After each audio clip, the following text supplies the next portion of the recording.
Kawawa talaga niya Mr. Maravillas kung si Inday ang maging successor.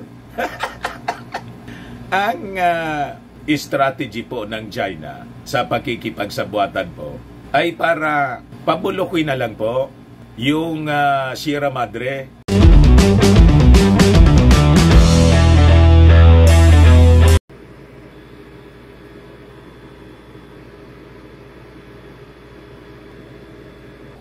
Tuloy ang pagdaloy mga kababayan ng magagandang balita at ito'y ngayon pa lang.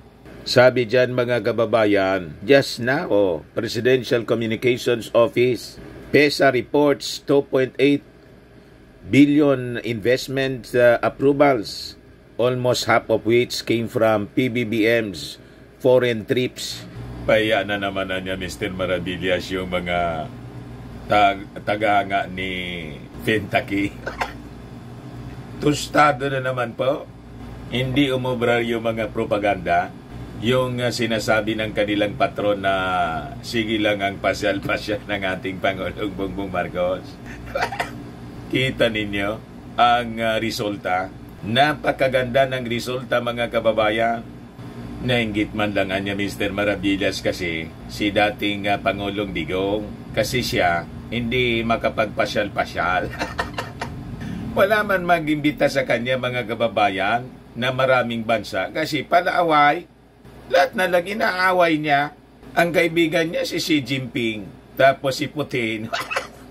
Kaya nga po mga kababayan, importante na ang dapat successor ng ating Pangulong Bongbong Marcos, yung hindi po palaaway tulad po ni Speaker Martin Romualdez, mga mababait at matatalino po, hindi masasama yung mga linalabas sa kanilang bibig, marunong sa diplomacy, may good manners, highly educated, hindi yung ugaling askal. O diba? Nakakaya ang ganun, mga kababayan. Dapat may breeding po. Kaya niya siguro Mr. Maravillas, laging kasama si Martin Romualdez ng ating Pangulong Bongbong kasi siya yung tinitrain na successor. Iwan ka pa, mga kababayan.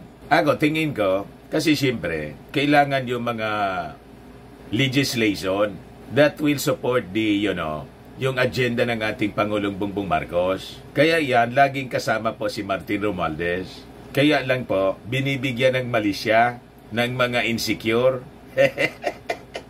But before ko mga kababayan ibigay sa inyo yung full story na mga balitang yan at iba pang mga kaganapan, click subscribe muna dito sa ating YouTube channel and hit the notification bell para lagi po kayong updated sa mga kaganapan dito sa ating bansa. Like and share na rin po ninyo ng ating video at huwag na rin po ninyo na skip yung ating mga commercial ads para tuloy-tuloy lang ang pagunlad ng bagong Pilipinas. Sa mga naganap po ng malinis and spacious fitness gym, punta lang po kayo sa aming Colossal Fitness Gym. We also offer Grab car rental with our brand new 2023 model ng Toyota Innova. We also accept booking for those who are planning to travel via PAL, Cebu Pacific, and other airline companies. And bills payment for Meralco bills, Aleco bills sa mga Tagalbay, PLDT, etc. Kahit saan po kayo gusto mag-travel, local, international, pwede kayo magpa-booking dito sa amin, online. May Maya kami, may bayad center na rin po dito sa office. Pati sa mga hotels, nag-booking po kami. Ang Colossal Fitness Gym is located at 3rd floor Security Bank Buildings, Lanco Business Park, Legazpi City, Albay. For inquiries, look for Jilon Maravillas. Contact number 0966-802-0949. Ito yung aming Innova. Lagi na pong matao sa amin. Na-set up na rin po yung aming mga bagong gym equipment. May treadmill na rin po kami. Ito naman po yung bago naming product na binibenta online. Eye Glow Serum, whitening po siya. Tingnan ninyo yung epekto sa aking anak na architect before and now. Yung mga inquiries po ninyo, dumiretso na lang kayo sa kanyang Facebook account, Riz Maravillas. Ito naman po, Firmax Firming and Lifting Cream, pinapahid po sa mga pulses and affected area. Mainam po ito sa mga pains at mga paninigas na mga kaso-kasuan. Ito po, Automax Radiant Serum. Sa mukha naman yung application. Anti-aging po siya. You will look 10 years younger than your age. Sa mga cancer patients naman po, baka lang gusto ninyo itong itry. Ningxia Red Mix Fruit Drink. Hindi man po siya gamot, food supplement siya. Kaya lang, gawa siya mga kababayan sa goji berry. Yung goji berry may anti-cancer properties. Yung mga inquiries ninyo, dumiretso na lang kayo sa aming messenger sa Facebook para masagot namin agad. Ayos pa? Ayos na ayos niya, Mr. Maravillas. Sa balikan natin itong ating mga kwento, mga kababayan. So, napakaganda nitong balita, mga kababayan. No? Yung Philippine Economic Zone Authority or PEZA, nireport po ang approval of 2.8 billion plus pesos investments for March. Nang sabi, almost half of which came as a result ng foreign trips ng ating Pangulong Bongbong Marcos. Di ba mga kababayan? Kaya huwag kayong magpapaniwala po sa mga pinagsasabi ni Tinta King. Wala kasi siyang ganitong achievement, mga kababayan. Wala sa agenda niya. Ang agenda lang niya, mga kababayan, yung tukang-tukang. Laging war on drugs yung bukang bibig niya. Pagkatapos yung barkada niyang si Xi Jinping. Narinig mo niya, Mr. Maravillas, yung sinabi ni Trillanes. Opo, tinawag po na budol si Digong ni Trillanes. Ayan po. 1 hour ago pa lang, sabi niya dito, mambobodol talaga tong taong ito. Former Senator Sonny Trillanes reacts to report that former President Rodrigo Duterte had supposedly made an understanding with China that the Philippines would not bring in large scale building materials to Ayungin Shoal. Sabi niya po, si Duterte pala ang may secret deal with China sa WPS, inamin mismo ng China. Tapos kami raw ni Pinoy ang nagbenta ng Scarborough, kahit si Pinoy nga ang nagbasura ng 9-dash line sa arbitral tribunal. Mambobodol talaga ang taong ito. Basag na basag, mga kababayan. Ito yung balita, mga kababayan. Duterte reportedly made an understanding with China. Yung mag-ama po, best friend po si Xi Jinping. Sabi dyan, former President Rodrigo Duterte, famous and infamous for promising a pivot to China, had supposedly made this understanding with China that the Philippines would not bring in large-scale building materials to Ayungin Shoal. In other words, said the anonymous Chinese official who spoke to Manila Times, the Duterte administration promised Beijing that they would not be reinforcing the Sierra Madre where a handful of soldiers are stationed at a time. Kawawa talaga niya, Mr. Maravillas, kung si Inday ang maging successor. Ang strategy po ng China sa pakikipagsabuatan po ay para pabulukin na lang po yung Sierra Madre. Pag nabulok na po, pwede na nilang kamkamin po. Ganon. Ayan ba? China wanted the Philippines to commit not to transport large-scale building materials to reinforce the Sierra Madre. In turn, China would agree to let only one vessel through during regular rotation and resupply mission to the BRP Sierra Madre. Yan po yung mga salarin. Kita ninyo? Kaya sabi nga dito sa amin, kuidaw, beware ang ibig sabihin po. Mag-isip-isip po tayo this coming midterm election at lalo na sa 2028 presidential election. Tapos i-accuse po doon sa devil at devil. Prayer rally pala. Yung ating Pangulong Bongbong Marcos, sige lang anyang pasyal-pasyal.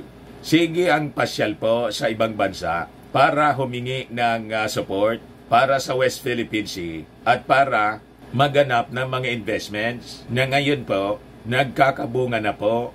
Ayan po. Ito pala, mali yun. PEZA Director Tereso Panga said, the approval of the investment came after board meeting last Friday which she said also reflected the agency's bullishness to attract more investments this year under the Marcos administration. Ganon kami kabulis ngayon. Kahapon nagkaroon ho kami ng board meeting, and for March, ngayon lang po, if you allow me, I will now share with the media our approval. Just yesterday, our board meeting, we added another 2.8 billion plus pesos. Panga said in a news forum in Quezon City, adding that it is 20.8% higher than the same period last year at 2.3 billion pesos. If you will sum up our first quarter performance, January to March, already January to March, 14.9 billion pesos in investments, which is 19.25% higher than the 12.5 billion pesos achieved in the same period last year. So bunga lahat ito mga kababayan, half of the investments galing po sa foreign trips ng ating Pangulong. BBM. Kumusta naman po si Maudigs? Yung 7 pesos nga po sa zona niya na prinamis per kilo ng bigas, nangyari po. 2018 pa yon mga kababayan. Kaya sabi ko sa post ko mga kababayan sa Facebook, musta yung 7 pesos na bugas ni Diggs? Meron na po ba? 2018 zona pa yung promise niya. Yung kay PBBM na 20 pesos, wala pa kasi po. Pero may libre. Galit na galit. Umatake na naman po yung mga taga Finta Kingdom. Kinuyog po yung post ko. Ito pa mga kababayan, ang good news. Anti-No Permit, No Exam Act, batas na. Pinirma na ng ating Pangulong Bongbong. Nilagdaan na ni Pangulong Ferdinand Marcos Jr. bilang batas ang Republic Act No. 11984 na pumapayag sa mga estudyanteng kumuha ng pagsusulit sa paaralan kahit hindi pa nababayaran ang kanilang mga obligasyong pinansyal. Yan po, pinirma na ng ating Pangulong Bongbong Marcos. Alam ba ninyo kung sino ang author niya? Ito po yung author, yung Kabataan Party List, si Raul Manuel mga kababayan. Buti pa niya Mr. Maravillas, si Raul Manuel. May magandang contribution sa ating mga mag-aaral. Si Inday.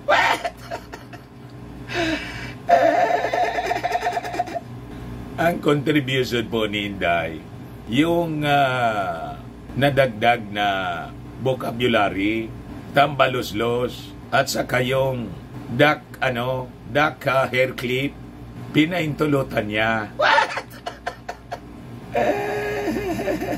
Saka siyempre, yung pagtanggal po sa mga classrooms ng mga visual aids. Magkikita po ninyo yung ating Pangulong Bongbong Marcos. Kahit hindi niya kaalyado, alam naman natin na mga antay, yung mga Kabataan Party List, militant, congressmen. Pero nakita ng ating Pangulo, makakatulong sa ating mga mag-aaral at sa mga magulang. Pinirma niya, batas na siya ngayon. Hindi siya po nami-personal. You see? Ngayon, sa iba pang balita mga kababayan, yung controversy doon sa gustong gawing pananampal po back-to-back ni Atty. Glenn Chong sa ating First Lady, sumaklolo na rin po yung ilang mga mambabatas. Ayan po. Two salons demand apology from Chong for threatening to slap First Lady. Dapat niya mag-public apology itong si dating Congressman Glenn Chong. Sabi ko nga po, doon sa unang video natin kagabi, kailangan siguro isailalim sa disciplinary action. Member siya ng bar. This bar, tingnan po ng ating mga buting congressmen kung pwede ba silang kung pwede ba siyang kasuhan ng disbarment. Kasi po, nakakasira siya sa profesyon ng mga abogado. At binasa natin yung lawyer's oath. Gross violation ng kanilang oath mismo bilang abogado. Sabi dito, Surigao del Sur 2nd District Representative Johnny Pimentel in Surigao del Norte 2nd District, Robert Ace Barbers, are demanding a public apology from former Biliran, Lone District Congressman Glenn Chong after he publicly threatened to slap First Lady Lisa Araneta Marcos in the face. Grabe ang galit po. Gustong manakit. Hindi man siya inaano.